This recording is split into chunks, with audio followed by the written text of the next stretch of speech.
December 2nd, 1993, Medellin, Colombia. Pablo Escobar scrambled across the hot terracotta roof of a middle-class house. Heart pounding. Two pistols gripped tight. Bullets slammed into the tiles around his feet. The man who had built an empire worth $30 billion. The Kingpin who flooded the United States with 80% of its cocaine and raked in $420 million every single week, was now cornered like any other fugitive. In his prime, he owned a private zoo, a sprawling Hacienda Nápoles with hippos and giraffes, fleets of planes, and submarines that moved 70 to 80 tons of pure cocaine a month. He commanded a private army, bribed judges and politicians, and ordered bombings and assassinations that left thousands dead. He was the undisputed king of cocaine, a man who could buy entire neighborhoods or burn cash by the ton when it got moldy in storage. Yet, here he was, gasping for air, knowing the net had finally closed. How did the most powerful drug lord in history end up running across that rooftop? Back in the late 1970s, none of this seemed possible.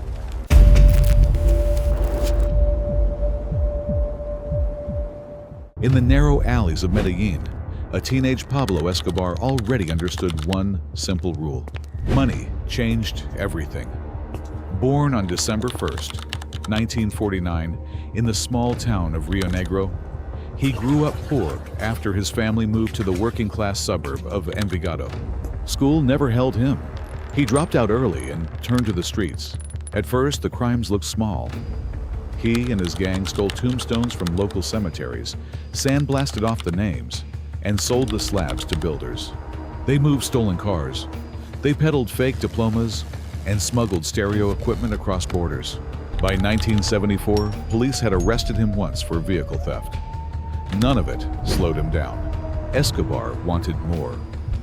In the summer of 1971, he and his crew kidnapped a wealthy businessman named Diego Echevarria. They demanded ransom, and when it came, they still killed him. The message was clear.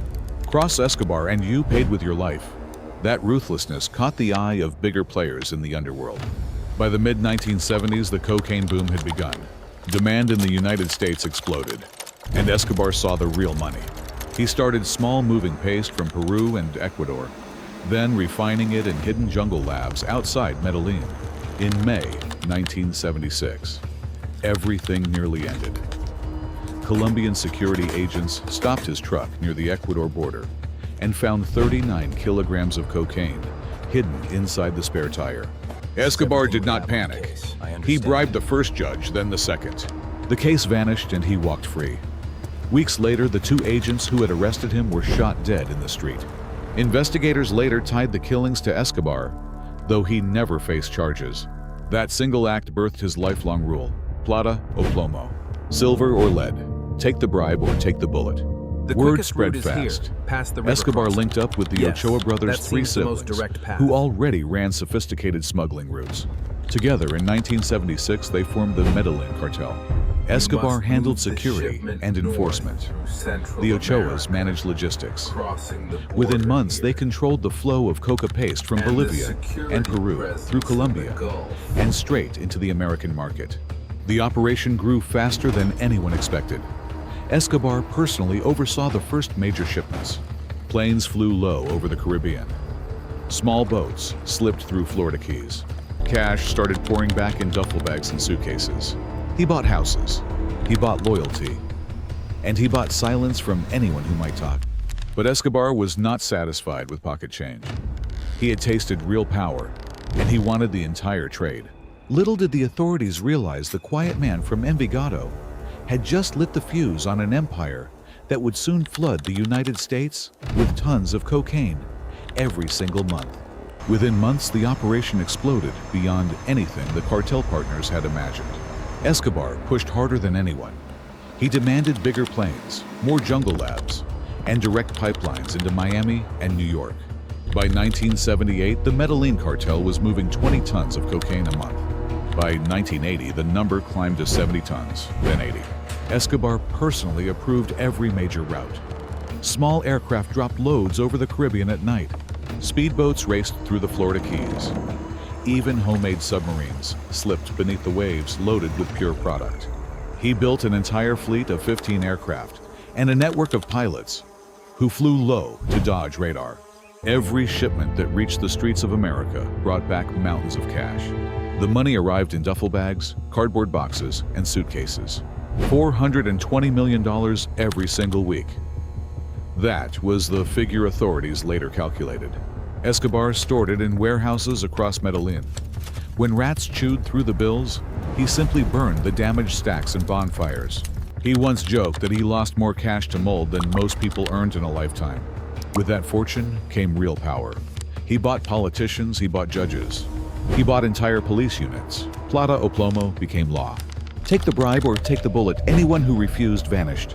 Escobar ordered hits on rival dealers, nosy reporters, and even a few government officials who talked too loud. His private army of sicarios grew to hundreds of young killers who answered only to him. He lived like a king. In 1983, he finished Hacienda Napoles, a sprawling ranch bigger than some towns. It had its own airport, a bullfighting ring, and a private zoo stocked with elephants, giraffes, and hippos flown in from Africa. He hosted wild parties for politicians and celebrities while his men guarded the gates with machine guns. To the outside world, he looked untouchable. Yet Escobar never forgot where he came from. He poured millions into poor neighborhoods around Medellin. He built soccer fields, schools, and housing projects. Locals called him the Robin Hood of Colombia. The same man who flooded the United States with cocaine was handing out cash and jobs back home. It kept the streets loyal and the informants quiet. The empire now controlled 80% of all cocaine entering the United States. No one else came close. Escobar sat at the very top, richer than most countries, and more feared than any general. But the bigger the empire grew, the harder it became to hide. In Washington and Bogota, the phones started ringing. Agents and politicians were asking the same question. Who exactly was this Pablo Escobar? And how long could they let him keep winning? So authorities decided to act. In 1982, Escobar even ran for Congress and won a seat as an alternate representative. It gave him legal protection and a public platform. He used both to attack extradition treaties with the United States, but the protection did not last long. In 1984, Colombian police and American agents struck the cartel's biggest jungle lab complex at Tranquilandia. They seized 14 tons of cocaine and destroyed 13 processing labs. The raid cost Escobar millions in a single afternoon. He did not respond with lawyers. Within weeks, he ordered the assassination of Justice Minister Rodrigo Lara Bonilla. On April 30th, 1984, gunmen on motorcycles shot the minister dead in his car in downtown Bogota. That murder marked the start of open war. Escobar formed a group called Los Extraditables. Their slogan was simple: "We prefer a grave in Colombia to a cell in the United States." He unleashed his sicarios on judges, politicians, and journalists who supported extradition. Bombs exploded in shopping centers and government buildings. Hundreds died in the streets of Medellin and Bogota. The violence escalated fast. In November 1985, Escobar allegedly backed the M19 guerrilla attack on the Palace of Justice in Bogota. Rebels stormed the building and took the Supreme Court hostage. The army fought back, and more than 100 people died in the crossfire, including 11 justices. Court records later showed the cartel had supplied weapons and cash for the operation. By 1989, the body count had climbed into the thousands. Escobar ordered the assassination of leading presidential candidate Luis Carlos Galán. Gunmen opened fire during a campaign rally on August 18, 1989, killing Galán and several bystanders. Weeks later, cartel bombers brought down Avianca Flight 203 over the mountains near Bogota. 110 people died, including 2 Americans. The target was another candidate who had survived the earlier attack. The United States poured money and agents into Colombia. The DEA placed a multi-million-dollar bounty on Escobar's head. Colombian President Cesar Gaviria created a special search block of hand-picked police and military units. They hunted him day and night. Escobar struck back with car bombs in the capital that killed and maimed dozens more. The man who once built schools for the poor now terrorized the same neighborhoods to keep them silent. His empire was still making money, but the walls were closing in faster than ever. Yet even as the hunt intensified, Escobar believed he could still control the game. He had one final bargain to offer the government, and he was ready to play his last card. Escobar made his move in the spring of 1991. He sent word through trusted intermediaries that he was ready to surrender if the government met his terms. No extradition to the United States, no regular prison. He would build his own facility on a hill overlooking Envigado and pay for every brick himself. Colombian leaders desperate to stop the daily bombings agreed. On the 19th of June, 1991, Escobar walked into the custom-built prison known as La Catedral. The complex looked more like a luxury resort than a jail. It had a soccer field, a jacuzzi, a bar stocked with imported whiskey, and private rooms for his closest lieutenants. Phone lines ran straight to the outside world. Visitors came and went without real checks. From inside those walls, he kept the cartel running at full speed. Shipments still crossed the Caribbean. Money still poured in. He even hosted parties that echoed down the hillside, while guards stood watch outside. For 13 months, the arrangement worked perfectly for him. He eliminated rivals by phone, settled scores, and continued collecting $400 million a week. The government looked the other way because the street violence in Bogotá and Medellin had dropped sharply. Escobar believed he had won again. He had turned prison into just another office. But the deal began to crack. Rival cartels in Cali grew bolder. Some of his own men inside La Catedral started whispering to authorities. In the summer of 1992, the government finally lost patience. On the 22nd of July, 1992, soldiers and police arrived without warning to transfer him to a real military barracks. Escobar smelled the trap. Chaos erupted in the hallways. Guards loyal to him opened fire. Escobar and a handful of bodyguards slipped through a back gate and vanished into the surrounding hills.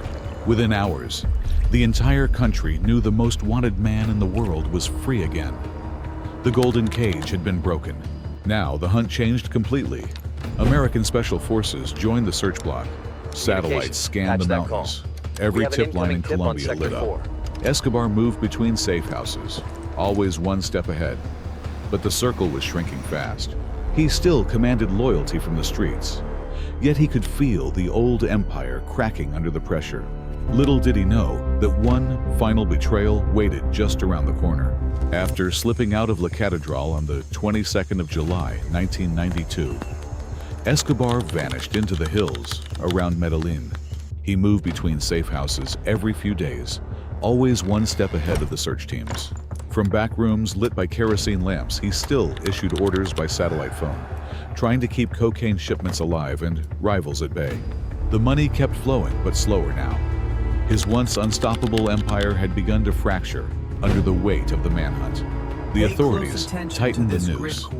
American Delta Force operators trained Colombian search block units in urban tracking tactics. Phone intercepts and paid informants flooded the tip lines. Escobar could feel the pressure. He grew paranoid even about his closest bodyguards.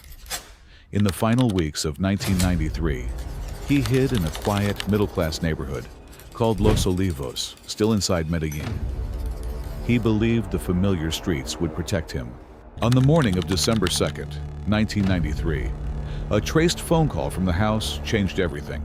Search block officers and soldiers surrounded the building within minutes. Gunfire erupted as Escobar and two bodyguards bolted for the rooftops. He scrambled across the hot tiles, pistols in hand, heart pounding exactly as the world would later see in the grainy footage. Bullets slammed into the terracotta around him. Within seconds, it was over. Escobar fell dead on that rooftop at the age of 44. Authorities stated he died from gunshot wounds during the escape attempt. The Kingpin, who once commanded 80% of the American cocaine market and $420 million a week, had run out of places to hide. His private army scattered. The Medellin Cartel collapsed within months. Rival groups from Cali moved in and took over the routes. In the years that followed, the violence he unleashed left more than 4,000 deaths tied directly to his orders. His family fled Colombia. Hacienda Napoles became a crumbling tourist site, and the hippos he imported still roam the countryside as a strange living reminder. The man who rose from stealing gravestones to building a $30 billion empire ended the same way many of his victims had once feared: cornered and alone. The war on drugs did not end with him. It simply changed shape. But for one brief era, Pablo Escobar showed the world what raw power and bottomless cash could do when one man decided the rules no longer applied. If this story of an empire built on blood and billions hooked you, smash that like button right now. Subscribe for more true crime cases that read like Hollywood scripts but actually happened. Drop your next case in the comments. The next Kingpin, the next cyber heist, or the next insider takedown. I read every single one. See you in the next episode.